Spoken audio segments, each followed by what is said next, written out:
victime d'un violent cambriolage dans la nuit du 3 au 4 avril 2021, Bernard et Dominique Tapie ont été agressés par 4 hommes encagoulés et vêtus de combinaisons noires qui se sont introduits dans leur maison de Seine-et-Marne avant de prendre la fuite avec des bijoux.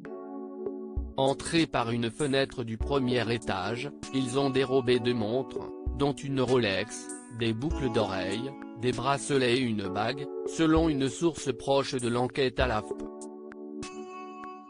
Durant le cambriolage, les agresseurs auraient frappé le couple à coups de matraque avant de les ligoter avec des câbles électriques. Quelques instants après la fuite des cambrioleurs, Dominique est finalement parvenue à se défaire de ses liens pour se rendre chez une voisine d'où elle a donné l'alerte. Le couple a ensuite été pris en charge aux urgences de Fontainebleau.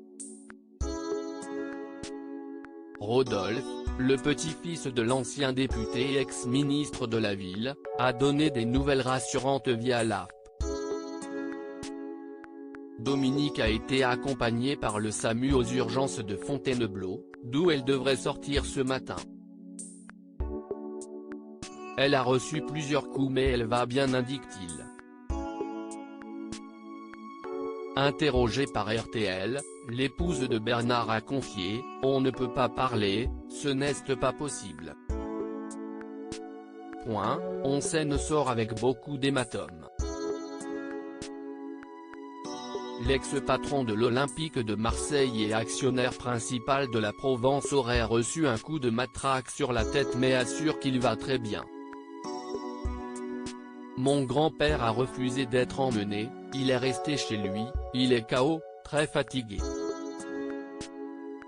Il était assis sur une chaise, il a reçu un coup de matraque, a également ajouté Rodolphe Tapie avant d'annoncer sur Twitter « Ils vont mieux mais profondément choqués et beaucoup d'hématomes ». De son côté, Stéphane Tapie a indiqué sur Twitter « Pour ceux qui ont le téléphone de mon père, n'envoyez pas de message. Les ravisseurs ont ses téléphones. Merci.